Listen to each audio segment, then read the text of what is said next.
Bonjour à tous, on se retrouve pour une vidéo sur la trigonométrie. Alors aujourd'hui on va apprendre à utiliser le cosinus, le sinus et la tangente. Et on va voir dans cette première vidéo comment est-ce qu'on fait pour choisir entre l'un de ces trois rapports dans le triangle rectangle. Et on va voir comment est-ce qu'on fait pour notamment déterminer des longueurs dans un triangle à l'aide de ces trois rapports. Alors, ce qu'on a vu dans la précédente vidéo sur la définition du cosinus et sinus tangente, c'est que voilà, donc le cosinus, c'est la longueur du côté adjacent sur la longueur de l'hypoténuse. Pour le sinus, c'est la longueur du côté opposé sur la longueur de l'hypoténuse. Et enfin, la tangente, on a vu que c'était la longueur du côté opposé sur la longueur du côté adjacent. Donc ça, c'est vraiment quelque chose qu'il faut avoir déjà retenu au départ, et ça il faut l'apprendre par cœur en fait. Et alors une des façons peut-être de le retenir, c'est peut-être de...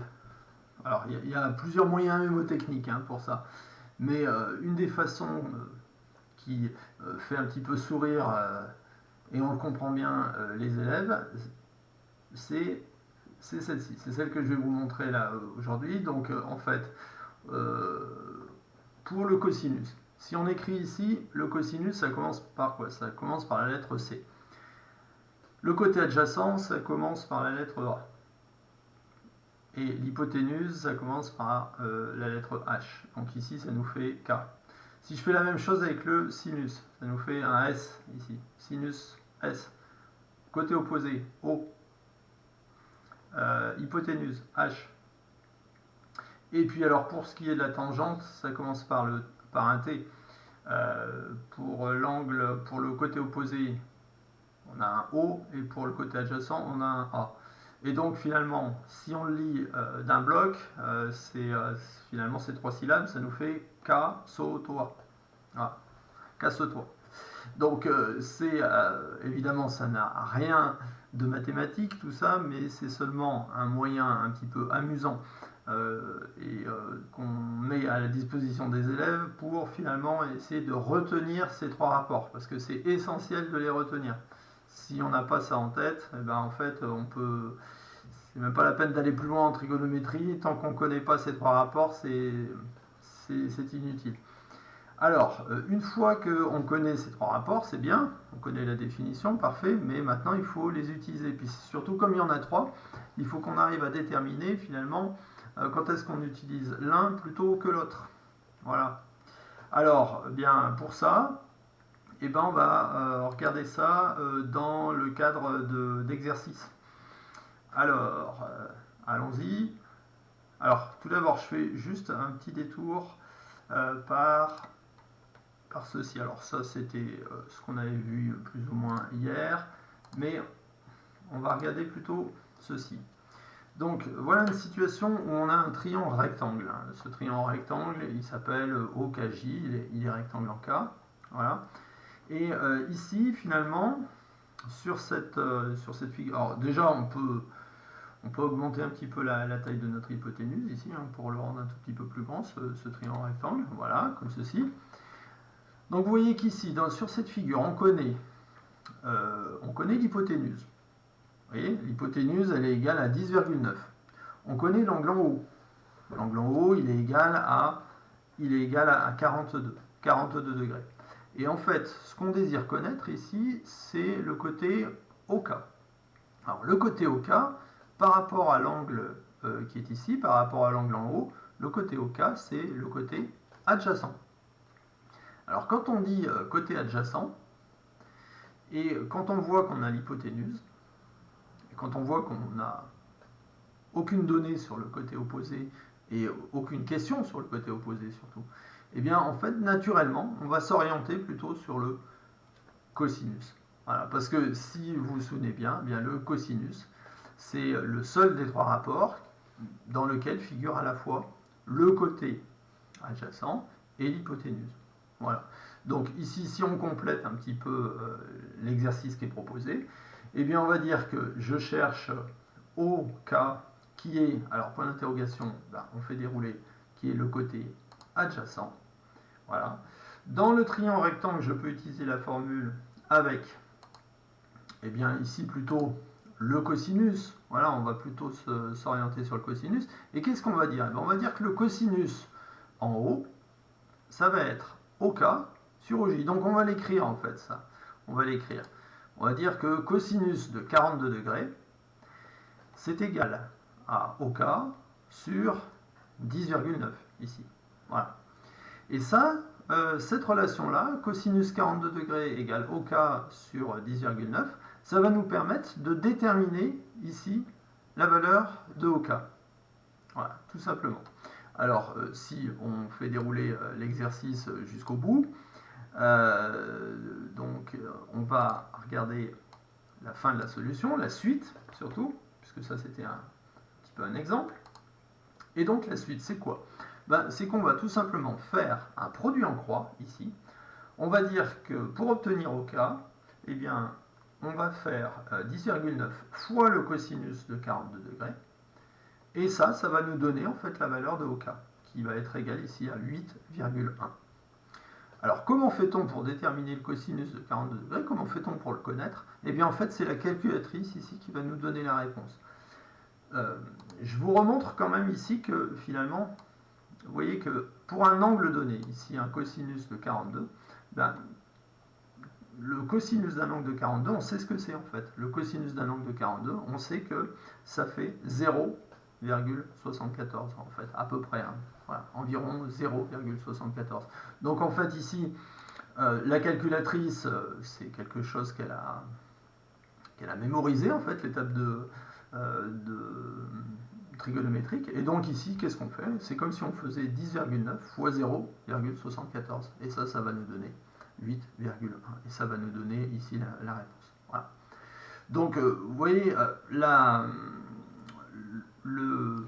méthode pour se débrouiller, pour calculer une longueur dans un triangle rectangle, ça va être toujours la même. En fait, ça va être celle-ci. Ça va être, qu'est-ce qu'on me donne, en fait, dans mon énoncé?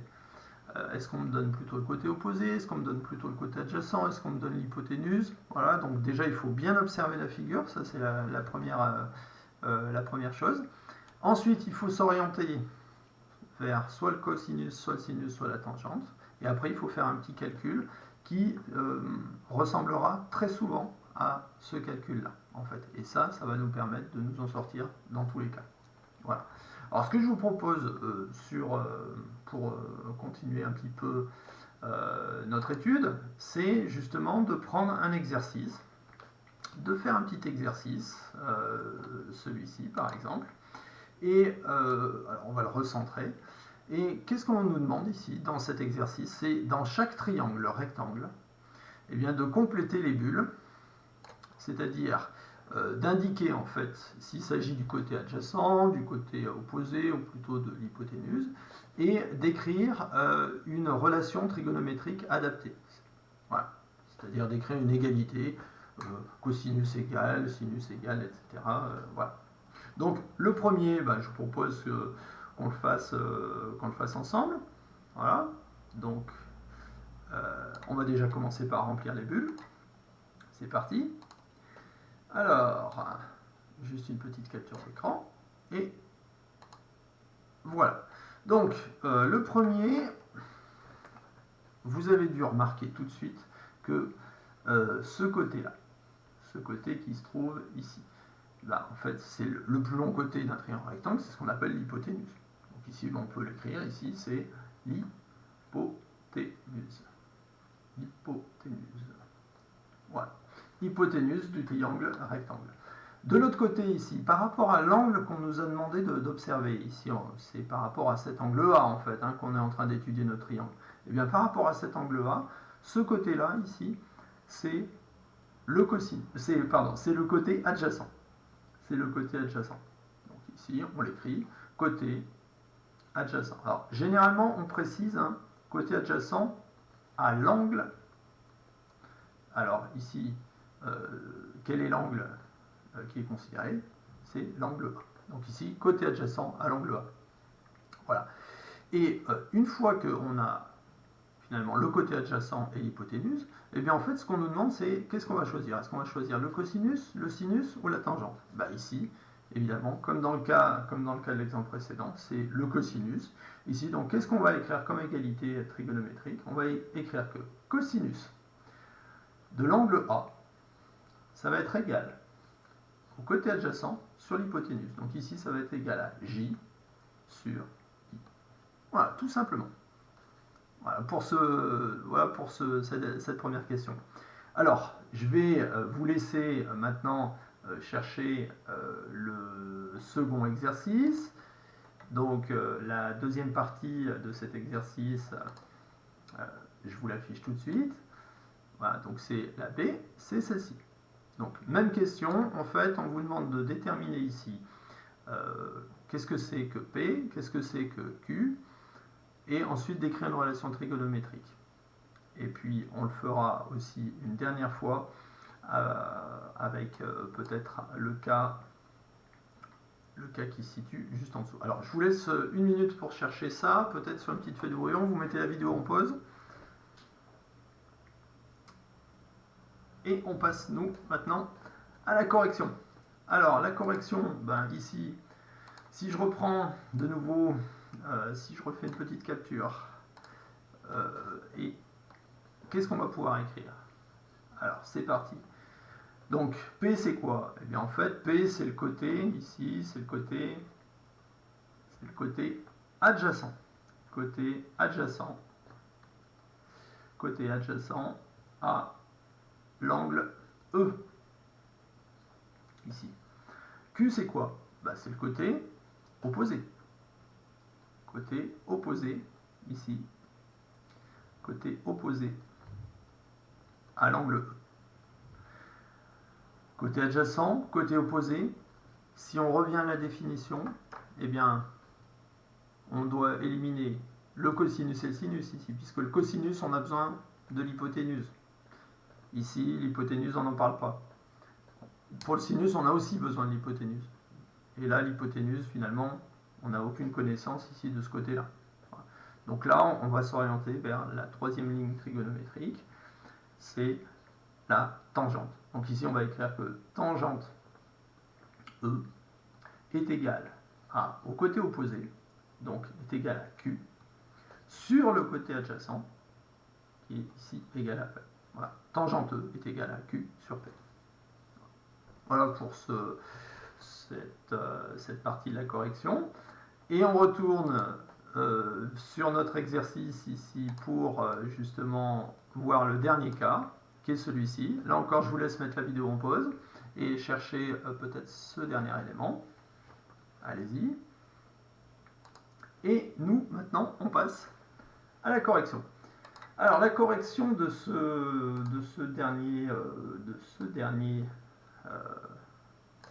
cette dernière partie d'exercice qui était demandée, la voici. Donc, ici, on vous a demandé donc ce qu'était que R. Alors, R, toujours par rapport à l'angle C, ici. R par rapport à l'angle C, c'est quoi? R par rapport à l'angle C, c'est le côté opposé à C. Donc, on l'écrit ici, côté opposé à C.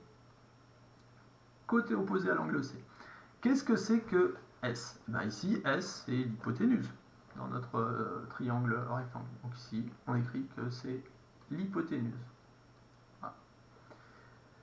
Évidemment, lorsque on est dans un triangle et qu'on étudie à la fois le côté opposé et l'hypoténuse, ça va naturellement nous orienter vers le sinus. C'est vers le sinus qu'on va aller. Donc ici, on va écrire que sinus C, ça va être égal au côté opposé, justement, qui ici est égal à R, sur l'hypoténuse, qui ici est égal à S. Voilà, donc finalement, voilà, ça c'est l'idée de base, c'est comment est-ce qu'on fait pour s'orienter sur le cosinus, le sinus et la tangente. On fait en fonction des données de l'énoncé. Donc ici, les données de l'énoncé, c'était des lettres, mais on va voir très vite qu'on va s'orienter vers des exercices où il y aura des données chiffrées cette fois-ci. Alors justement, on va en voir un exercice comme celui-ci, qui est celui-ci. Donc, on est dans un autre triangle rectangle. On va réduire un petit peu la taille de la fenêtre, je pense que ça sera plus sympathique pour nous. Donc ici, MNP est un triangle rectangle en M tel que PN est égal à 5,4 et MNP est égal à 42 degrés. On veut calculer la longueur NP. Donc, dans ce cas de figure, eh bien, il faut bien qu'on réfléchisse. Là encore, vous voyez, il y a les bulles qui figurent sur le triangle. Qu'est-ce que c'est que PN par rapport à notre triangle? Qu'est-ce que c'est que PM aussi? Et puis, évidemment, en déduire le rapport trigonométrique, écrire l'égalité, et cette fois-ci, on va aller un petit peu plus loin, puisqu'on va carrément donner la longueur de MP. Voilà, donc je vous laisse réfléchir une minute à cet exercice, je vous laisse mettre là encore la vidéo en pause, et ensuite je vous afficherai la correction de cet exercice. Voilà, donc vous avez dû réfléchir à cet exercice, vous avez dû le faire sur une feuille. On regarde ensemble maintenant, si vous voulez bien, la correction. Donc la correction, la voici. On va la commenter ensemble. Donc ici, on avait dans cet exercice, on nous donnait l'hypoténuse d'une part, et en fait ce qu'on cherchait, c'était le côté adjacent à l'angle en alors ici, est-ce qu'ils n'ont pas commis une petite erreur? Si, ils ont commis une petite erreur. Ce n'est pas le bon angle ici dans la correction qui est donnée. Ici, c'est le côté adjacent en P. Ici. Donc là, il y a une petite erreur. C'est le côté adjacent. Notez bien, c'est le côté adjacent de l'angle qui est désigné ici. En fait. Là, ils se sont trompés. Là. Ils n'ont pas désigné le bon angle. Il y a une erreur sur le corrigé. Attention, méfiez-vous, c'est pas MNP, c'est MPN ici qu'il faut mettre. Mais bon, voilà, l'important c'est de l'avoir vu. Donc, le rapport trigonométrique qu'il faut écrire ici, puisqu'on a le côté adjacent et l'hypoténuse, c'est naturellement le cosinus qui va nous intéresser. Donc, cosinus de MNP, on l'écrit, ce que c'est NP sur NP. Voilà. Alors, NP, on ne sait pas ce que c'est, puisque c'est précisément ce qu'on cherche dans cet exercice. Mais on va pouvoir écrire que cosinus de 42, c'est égal à MP sur 5,4. Alors ensuite, qu'est-ce qu'on fait? Ce qu'on fait, c'est on fait un produit en croix. Voilà. On fait cosinus 42 degrés fois 5,4 égale MP. Et ici, on trouve la solution, on trouve la longueur ici qui nous manquait dans notre triangle rectangle. Voilà. Donc c'est souvent comme ça, tout le temps comme ça pratiquement, qu'on va s'y prendre pour trouver des longueurs dans un triangle rectangle. J'espère que cette petite vidéo vous a aidé. Ce n'est pas la dernière sur la trigonométrie, on va en faire au moins 2 autres. Donc voilà, je vous dis à bientôt.